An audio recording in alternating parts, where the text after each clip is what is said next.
महाप्रपंचच्या सर्व प्रेक्षकांना तेजस तुंगारचा सप्रेम जय श्रीराम। मित्रांनो, वाल्मिक कराड आणि त्याच्यासह 7 जण सध्या तुरुंगामध्ये आहेत। सुनावणी सुरू झालेली आहे, खटला सुरू झालेला आहे, अनेक साक्षी आणि पुरावे पडताळण्यात येत आहेत। 100च्या वर लोकांच्या साक्षी झालेल्या आहे आणि आता वाल्मिक कराड याचा पाय खूप खोलात गेलेला आहे हे प्रकर्षाने जाणवत आहे। मस्साजोगचे सरपंच संतोष भैया देशमुख यांना न्याय मिळायलाच पाहिजे। मित्रांनो, ज्या निर्घृण पद्धतीने या नराधमांनी त्यांचं जीवन संपवलं, त्यांना मारलं, त्याची क्रूर हत्या केली, ती जी क्रूर थट्टा झालेली आहे मानवतेची, नियतीने त्याचा सूड घ्यावाच। खरं तर अनेक लोकांची अशी अपेक्षा आहे, अनेक जणांचं असं म्हणणं आहे की ज्या पद्धतीने हाल हाल करून संतोष भैया देशमुख यांना मारलं गेलं ना, त्याच पद्धतीने यांचे हाल व्हावे। मात्र काय करता मित्रांनो, कायदा आपल्याला अशी परमिशनच देत नाही, पण कठोर शिक्षा तर यांना व्हायलाच हवी आणि ती होणारच, 100% होणार। मात्र यामध्ये अनेक जणांनी नको नको ते वाद उकळून काढलेले आहेत। यामध्ये आपले मराठा नवे देव, मराठ्यांचे नवे देव ते मनोज दादा जरांगे पाटील, जे सतत ऍडमिटच असतात, सलाईनच लावलेलं असतं त्यांना कायम, म्हणजे 2 दिवस ते इकडे तिकडे फिरले गेली तरी ते इतके अशक्त होतात की लगेच त्यांना संभाजीनगरच्या अद्ययावत हॉस्पिटलला जावं लागतं आणि तिथे बसून मग ते सलाईन घेत पत्रकारांना बाईट देत असतात। तर त्यांचं म्हणणं असं आहे की देवेंद्र फडणवीस या गुन्हेगारांना लपवण्याचा प्रयत्न करतायत। काय गरज आहे देवेंद्र फडणवीसांना यांना लपवायची? हे का देवेंद्र फडणवीसांसाठी काम करतात का? अजिबातच नाही। हे असले गुंड पुंड जे आहेत ते देवेंद्र फडणवीस यांच्यासोबत कधीच असू शकत नाही। देवेंद्र फडणवीस असल्या लोकांना जवळच ठेवत नाही तो। आता अनेक जण असंही बोलले तेव्हा की बघा बघा वाल्मिक कराडचा देवेंद्र फडणवीस यांच्यासोबत फोटो आहे। अहो, वाल्मिक कराडचा सगळ्यांसोबतच फोटो आहे, प्रत्येक नेत्यासोबत फोटो आहे त्या माणसाचा। मग आता काय प्रत्येक माणसाबद्दल असंच बोलत सुटायचं का? आता सगळ्यात महत्वाचा मुद्दा असा आहे की या लोकांनी मध्यंतरी जेव्हा ते संतोष भैया देशमुख यांचे मारहाणीचे फोटोज आणि व्हिडिओज जेव्हा लीक झाले, सोशल मीडियावर सुद्धा जेव्हा आले, तेव्हा फारच बोंब मारायला सुरुवात केली की हे सगळं काही देवेंद्र फडणवीस यांना आधीपासूनच माहित होतं।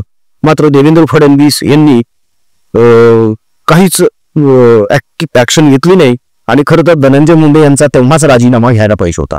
उद्धव ठाकरे असोत, मनोज जरांगे असोत, अनेक जण जे देवेंद्र फडणवीस मुख्यमंत्रीपदी बसलेले आहेत, हे ज्यांच्या अजूनही पचनी पडत नाहीये, त्या सगळ्यांनीच देवेंद्र फडणवीस यांना या गोष्टीवरून टार्गेट करण्याचा प्रयत्न केला। मात्र देवेंद्र फडणवीस हे निष्णात आहेत आपल्यावरचा हल्ला परतून लावण्यासाठी। कसा ते हा व्हिडिओ बघून तुम्हाला नक्की जाणवेल। तेव्हा देवेंद्र फडणवीस नेमकं काय बोललेले आहेत हे काळजीपूर्वक नीट ऐका।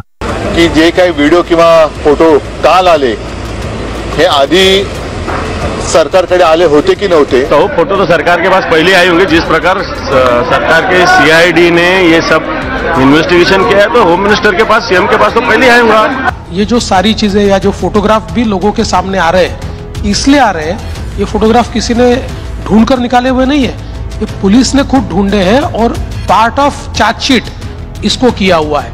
तो मुझे ये लगता है कि इस पूरे मामले में सीआईडी ने बहुत अच्छा काम किया है और हमारा कोई इंटरफेरेंस नहीं। चार्जशीट जिस दिन दाखिल हुई उसी दिन मुझे पता चला है कि क्या इन्वेस्टिगेशन है। तब तक मैं होम मिनिस्टर हूं, लेकिन मैंने एक बार भी उनको ये नहीं कहा कि आप मुझे बताकर कीजिए या मुझे दिखाकर कीजिए। इनफॉर्मली भी मैंने कोई भी उस चार्जशीट के बारे में उनके साथ आपने फोटो भी नहीं देखे? बिल्कुल नहीं। वो चार्जशीट दाखिल होने के बाद ही मैंने देखे, क्योंकि इसमें यह जरूरी था अगर मैं उसको सैनिटाइज करूंगा तो दूसरा कोई हिम्मत ही नहीं करेगा। राज्यभर गाजत असलेल्या संतोष देशमुख हत्या प्रकरणात अखेर 2 महिन्याने सरकारी वकील म्हणून ॲडव्होकेट उज्ज्वल निकम यांची नियुक्ती राज्य सरकारने केलेली आहे। स्वतः उज्ज्वल निकम सर आहेत आपल्यासोबत। सर, तुमची नियुक्ती केली आहे, मात्र उपोषण केल्यानंतर केलं, उशीर झालाय सगळ्याला, कारण उज्ज्वल निकम जी को अपॉइंट करने में देरी क्यों की? वो इसलिए देरी की क्योंकि प्रोसिक्यूशन के नियम के अनुसार प्रोसिक्यूशन लॉयर ये चार्जशीट में असिस्ट नहीं कर सकता है। इसलिए जिस दिन चार्जशीट दाखिल हुई उसी दिन हम उनको अपॉइंट कर सकते हैं। अदरवाइज टेक्निकली जो गुनहगार होते हैं उनको इससे पहले सुप्रीम कोर्ट ने इस प्रकार का निर्णय दिया हुआ है कि अगर प्रोसिक्यूशन लॉयर ने चार्जशीट में इंटरफियर किया है तो टेक्निकली ये केस नहीं बनता है। तो ये लोगों को समझता नहीं है। सरकार को इतने देर ये सब करने को लगा है, इसका मतलब है सरकार गुनहगार को पीछे अपना छुपाने का काम करती है। महाराष्ट्र में गुनहगारी बड़े पैमाने में बढ़ी है। अभी धनंजय मुंडे, इनका इस्तीफा सही समय हुआ, गलत समय हुआ, इसके डिबेट में मैं नहीं जाता। तो राजनीति में आप पहले दिन भी ले लो, दूसरे दिन भी ले लो या आखिरी दिन भी ले लो, लोग जिसको बोलना है बोलते हैं। हाँ, हमने एक बहुत स्पष्ट भूमिका उसमें रखी कि जिस प्रकार के ये फोटोज सामने आए हैं, जिस प्रकार की हत्या हुई है और हत्या में जिसको मास्टरमाइंड माना है वो अगर मिनिस्टर के इतने करीबी है तो फिर मिनिस्टर ने नैतिकता के आधार पर इस्तीफा देना चाहिए। मुझे लगता है अल्टीमेटली कोएलिशन पॉलिटिक्स है, कभी कभी इसमें निर्णय को थोड़ा टाइम भी लगता है, लेकिन फर्मली हमने इसको डील किया है। देवेंद्र फडणवीस यांच्यावर आरोप करण्यात आला की जे फोटो लीक झालेले आहेत ते राज्याच्या गृहमंत्र्याने बघितले नसावेत का? देवेंद्र फडणवीस यांना ते माहीतच नव्हते का? देवेंद्र फडणवीस यांनी ते अगोदरच बघितलेले होते, तरी सुद्धा त्यांनी धनंजय मुंडे यांच्या बाबतीमध्ये सॉफ्ट भूमिका घेतली। मात्र जेव्हा प्रसिद्धी माध्यमांमध्ये हे फोटोज आणि व्हिडिओज लीक झाले त्यानंतर मात्र देवेंद्र फडणवीस यांना मजबुरीने धनंजय मुंडे यांचा राजीनामा घ्यावा लागला। धादांत खोटा नरेटिव्ह।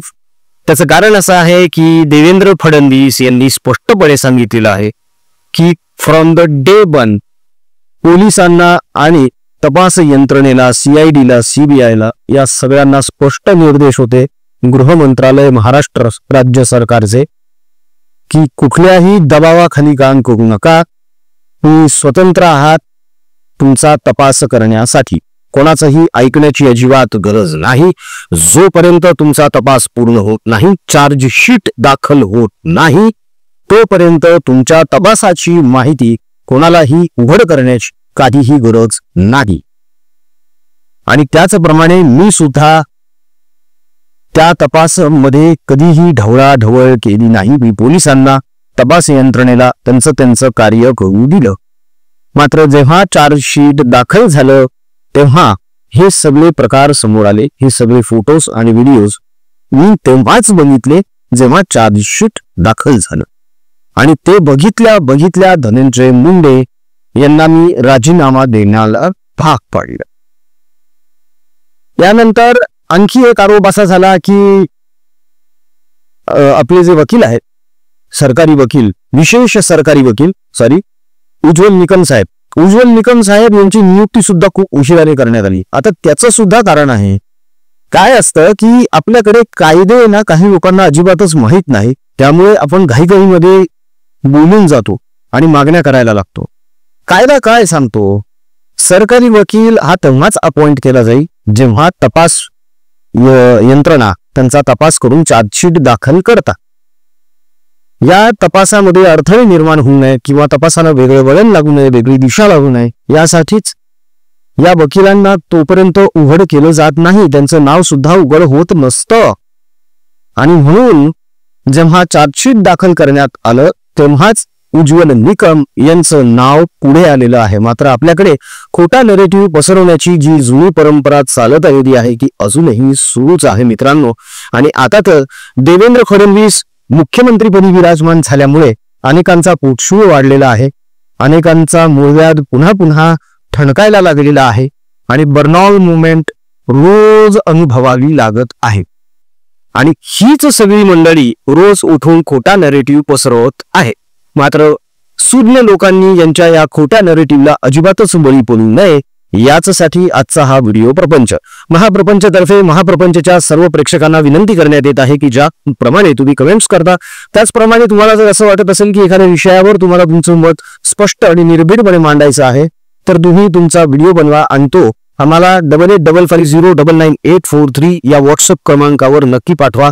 आम्ही तो व्हिडिओ आणि तो विषय जगापर्यंत महाप्रपंच या YouTube चॅनलच्या माध्यमातून नक्कीच पोहोचवू। तेव्हा जास्तीत जास्त प्रमाणामध्ये या लोक सहभागाच्या उपक्रमामध्ये सहभाग घ्या। प्रपंच परिवाराचा एक मोठा उपक्रम पुढच्या आठवड्यामध्ये आपण जाहीर करत आहोत, त्याची सर्व माहिती आणि सदस्य नोंदणीची माहिती जाणून घेण्यासाठी व्हॉट्सअप क्रमांकावर आम्हाला संपर्क करा. स्क्रीनवर सुद्धा दाखवलेला आहे नंबर 8855099843 या व्हिडिओच्या डिस्क्रिप्शन बॉक्समध्ये सुद्धा आहे. तेव्हा नक्की संपर्क करा. महाप्रपंच या युट्यूब चॅनलची केवळ 89 रुपयांपासून सुरू असलेली मेंबरशिप सुद्धा आवर्जून घ्या, जेणेकरून आपण ज्या योजना राबवायला घेतलेल्या आहेत त्यांना पाठबळ मिळेल, आर्थिक सहाय्य सुद्धा मिळेल. ते खूप गरजेचं आहे मित्रांनो, कारण इतक्या मोठ्या प्रमाणावर काम करायचे, इतकी मोठी यंत्रणा उभी करायची आहे, त्यासाठी पाठबळ असणं गरजेचं आहे. प्रभू श्रीरामाचा आशीर्वाद आणि तुमचं पाठबळ असावं इतकीच आमची विनंती. आजचा व्हिडिओ कसा वाटला हे कमेंट मधून कळवायला अजिबात विसरू नका. आमचा कमेंट बॉक्स तुमच्या प्रतिक्रियांसाठी आतुरतेने वाट बघत असतो, तेव्हा पटापट कमेंट्स करायला सुरुवात करा. राजकीय बातम्या, राजकीय घडामोडी, राजकीय अपडेट्स रंगतदार पद्धतीने जाणून घेण्यासाठी बघत रहा महाप्रपंच. पुन्हा भेटूया पुढच्या व्हिडिओमध्ये. जय हिंद, जय महाराष्ट्र, वंदे मातरम, जय शिवराय, जय शंभूराजे, जय भवानी, जय जगदंब, भारत माता की जय. जय श्रीराम.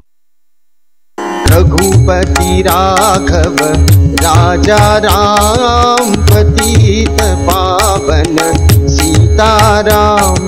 रघुपति राघव राजा राम, पतित पावन सीताराम. रघुपति राघव राजा राम, पतित पावन सीताराम. सुंदर